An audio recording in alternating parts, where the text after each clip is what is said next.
my pleasure to welcome Lynn Forester de Rothschild, the Chief Executive of E.L. Rothschild, to join me for our first conversation about capitalism and society in 2013. Lynn.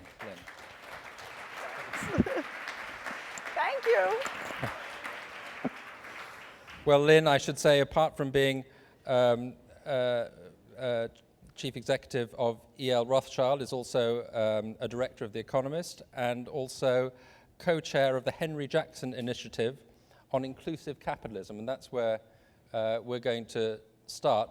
First of all, why inclusive capitalism? That implies that there is a problem about exclusive capitalism in the first place. Well, I want to first thank you for including Eric Schmidt tonight, because when I realized I was on a stage with Sean and John, their combined age was younger than I am. So thank you. Eric makes me feel more comfortable. So, appreciate that.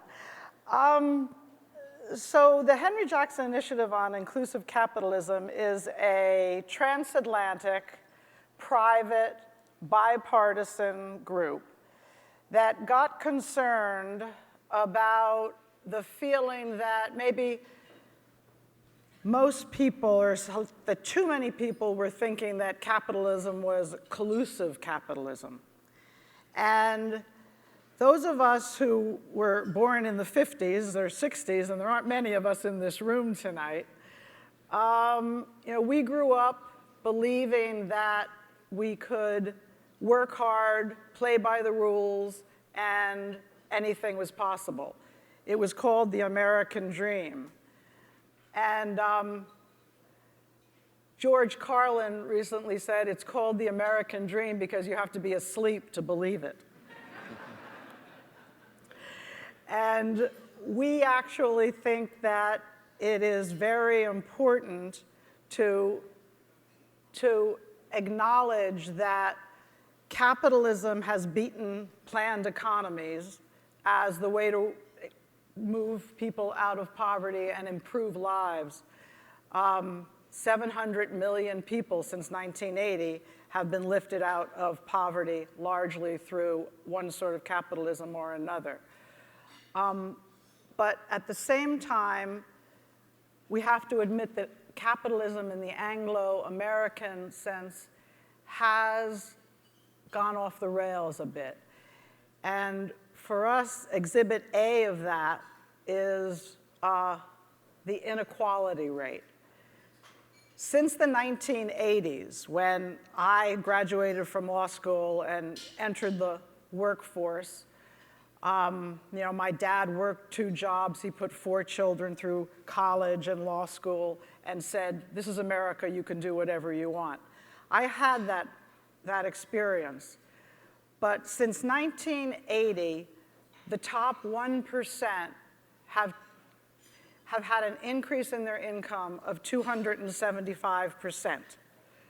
During the same period, the middle class, the 60% in the middle, have had an increase of 40% and the lowest of 18%. And at the same time, in 1980, when I entered the workforce, the average CEO was making 40 times the average worker. Now the average CEO is making 380 times the average worker. And I think the best metaphor I've seen for our problem, which I consider the inequality problem to be one of the most important issues facing this country as well as Britain. They have equal kind of numbers. But Larry Katz at Harvard has, I think, the right metaphor for what we're seeing. Is he talks about American capitalism as the apartment block that was the envy of the world 30 years ago, where everyone wanted to copy what that was. And today, that apartment block has really nice apartments, gated at the top. The middle apartments are crowded and damp. The lower apartments are underwater. But the worst part is that the elevator is broken. And it's fixing the elevator that the Henry Jackson Initiative on Inclusive Capitalism is about. Well, we'll get to how you fix the elevator in a minute, but are you essentially saying then that the Occupy movement was right, at least in its broad focus on these issues, on the 1%, and even the 1% of the 1%, which is where the distribution is even more skewed?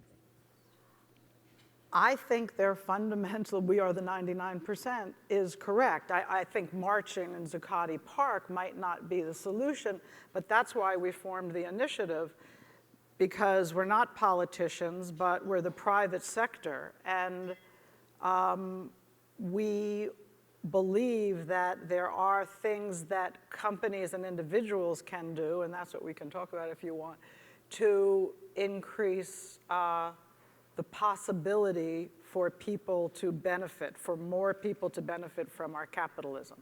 Okay, so your co-chair, by the way, is Dominic Barton, who's the head of McKinsey, right? Yes. And he has a very interesting article in The World in 2013 about addressing the issue of youth unemployment, which is one of the things that has gone wrong, the young people who don't have opportunities. So do you want to talk about that first? Is that part of the escalator, starting right at the bottom with young people and getting them onto the ladder in the first place, to mix the metaphors? Yeah. And so what we decided to do was not to be a think tank and not to advise government, but to say, what are the things that we can do? And Dominic's article in The World In is very interesting. Because you start from, there are 3 million jobs today in America that can't be filled because we don't have skills for them. And McKinsey interviewed companies, and 40% of them said they have jobs to offer, but they can't find skilled workers. They predict by 2020 around the world there are going to be 85 million high and medium level jobs that will not have people with the right skills. So the point is, what should business do and what is business doing? Business should be creating apprenticeships. What we do at the initiative is we highlight companies that create apprenticeships and business opportunities for entry-level people, not as part of corporate social responsibility or as part of philanthropy, but because they know that in order to survive for the long term, they need to create opportunities. So Rolls-Royce, for instance, they for 25 years have had the Rolls-Royce Academy, where they pay people for their first 2 years to only be an apprentice. They are going to school for 2 years and being paid. They go through all of the divisions of Rolls-Royce, and then they either make it or they don't. But right now, 40% of top management had gone through that apprenticeship program. So Rolls-Royce, 25 years ago, realized that they needed to train people for the jobs that they had to offer. British Gas has done a similar kind of thing. But we have jobs in this country, but we have a skills gap.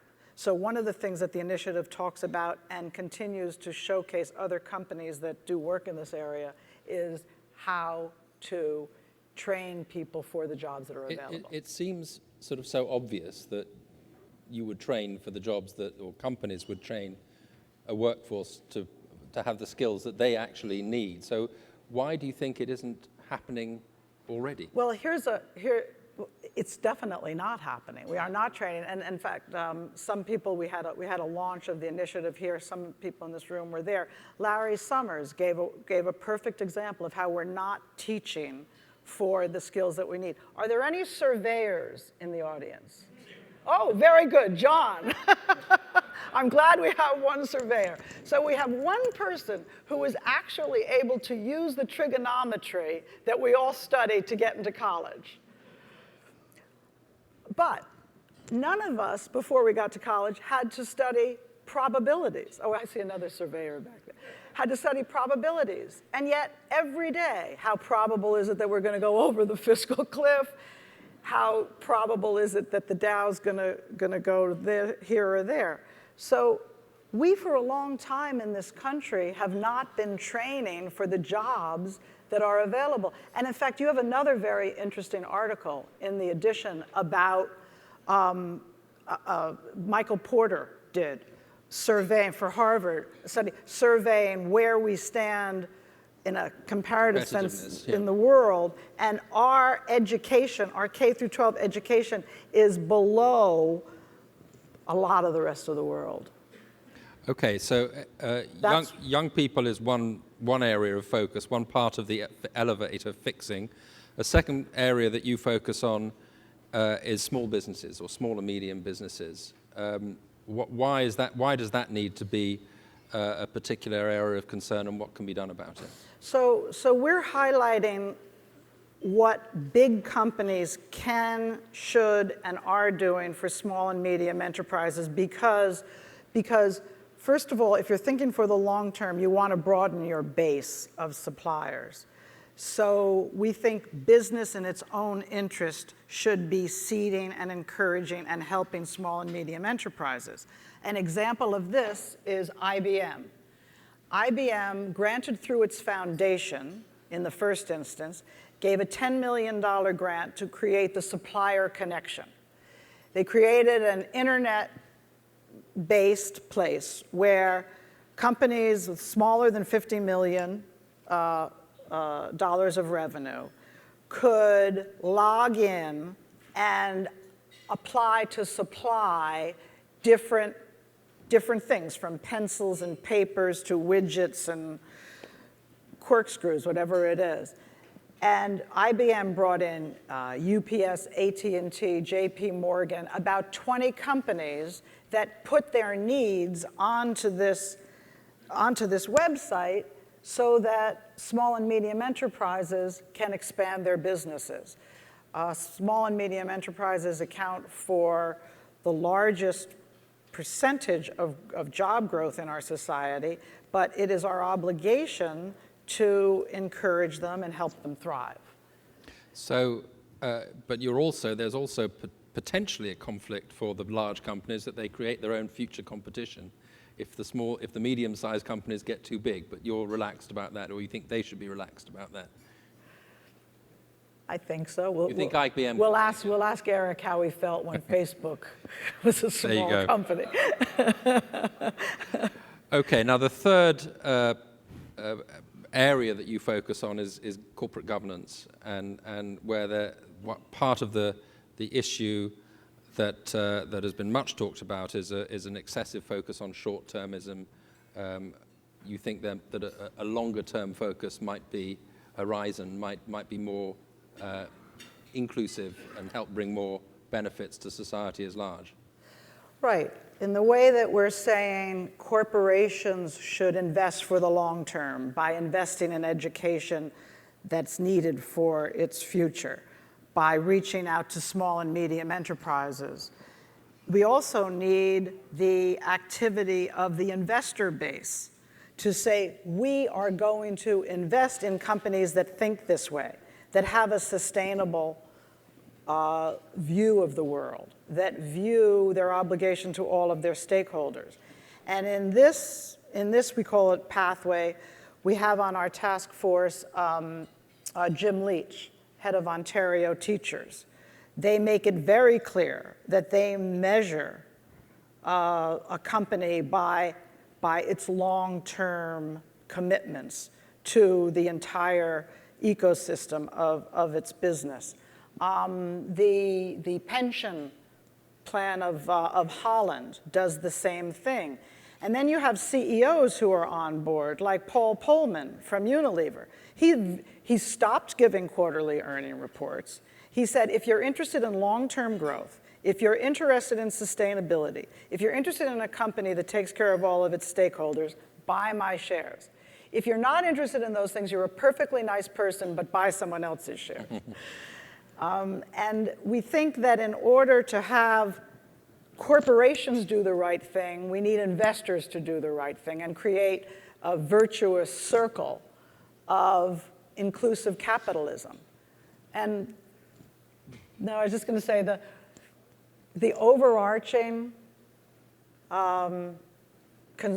issue that we deal with in the report, and it's available on inclusivecapitalism.org, is the issue of ethics. If people in business and in finance thought about what was right and wrong, I think that we would have less resistance to our form of capitalism today. One of the things about Adam Smith that has to be remembered is 17 years before he wrote The Wealth of Nations, he wrote The Theory of Moral Sentiments. And he was really more of a moral philosopher than an economist. And it wasn't that he believed we were good. He believed we were self-interested, but he believed that free markets and freedom would lead to people doing the right thing because they cared about the reaction of their peers, and they cared about common values and a common future.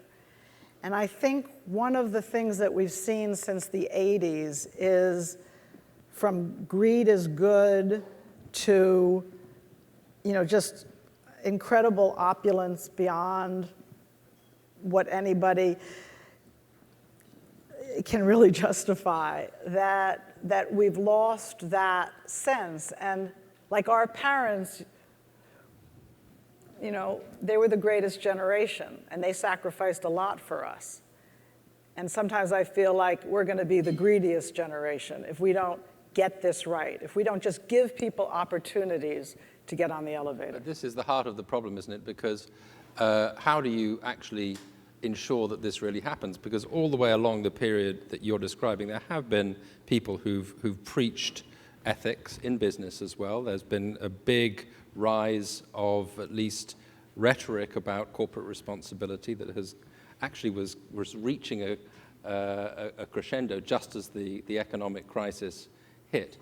So how do you translate what you've been describing into something that actually spreads onto on a national or even international scale? Because the forces that are pushing forces of pushing the 1%, the goodies to the 1% or the 1% of the 1% are very strong indeed. Well, they are very strong indeed, which is why we're almost trying to start a movement, just a movement of how in our own individual ways we can do something to help somebody else get a leg up. And I think our political system is largely to blame for what you're talking about. Right? Do you mean, when you say our, you mean whose political system are you talking about? Oh, God forbid it be Her Majesty's government. Never, never. Actually, but the collusion of big business and I don't care whether you're a Republican or a Democrat, if you're not sick to death of people claiming that they want a smaller government, but taking everything from the carried interest to subsidies for their industries, into their pocket, and they don't realize or they don't acknowledge and face the fact that they're the biggest recipients of the corporate welfare. The Economist had a cover story on new progressivism, which I think Zaini is here. I think she wrote it. We're not supposed to know who wrote it, but I know who wrote it. But in that, she talked about the mortgage interest deduction, which is essentially an upper middle class tax break, has cost 4 times what we've spent on low-income housing. Now, people who take that mortgage deduction don't really think, well, I'm getting corporate or welfare, but we really are. And there was a quote by a British Chancellor of the Exchequer. The Brits he said to a group of businessmen who were coming in and saying, get off my back, we got to have less regulation. He said, if you want government to get off your back, then take your hand out of its pocket. Now, we're going over time, but I want to ask you, I want to ask you one question. I want to eat.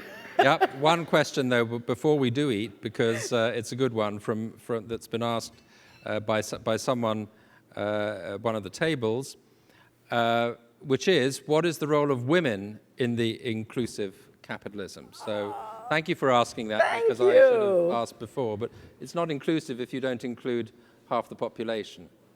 That's true. That is true. And again, age, okay? So when I went to law school, we were just about 50%. Women are 50% of college and university graduates, 50% of law school, 50% of medical school, about a third, a bit more of business school. We're half of the entry level.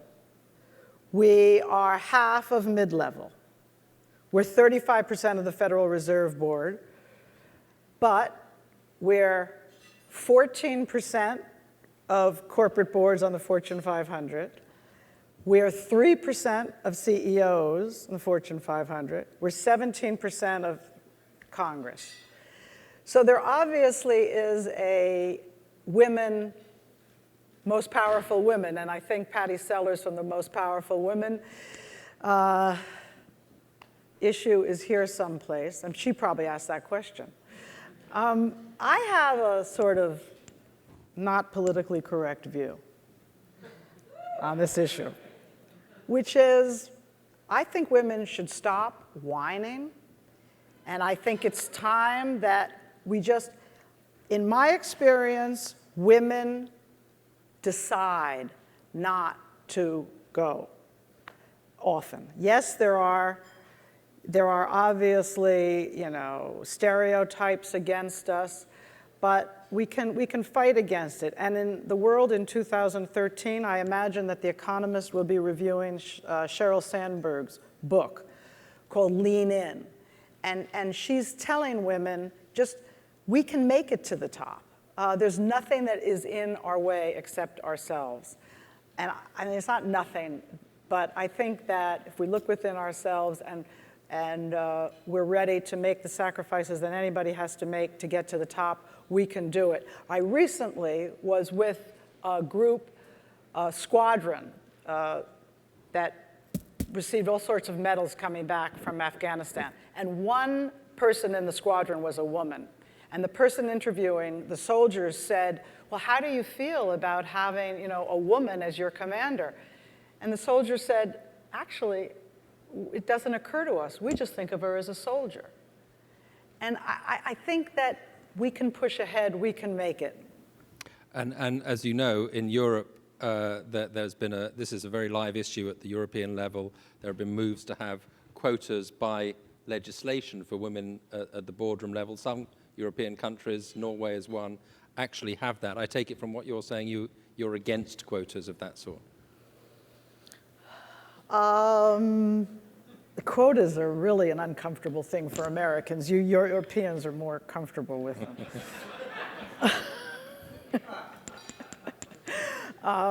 We want equality of opportunity more than equality of result. That being said, I was on a Fortune 500 corporate board pretty early in my career because they weren't C-suite people to put on. And I know for sure that the CEO of that company decided that he wanted a woman, and that's why he found me.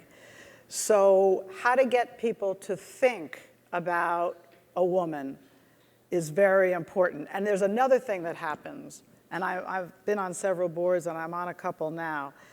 When the guys sit around and they say, we need somebody on the board. Well, there's Joe, there's Harry, there's Mike. Then somebody says, well, how about a woman? And then they say, how do we get Hillary Clinton? It's like suddenly the standard for the woman goes through the roof. And that would be mitigated if there were a requirement that you had a certain percent of women. So how to get American boards to think more about women, I don't know. Okay, well, we must let people eat. So please join me in thanking Lynn Forester de Rothschild very much. Thank you.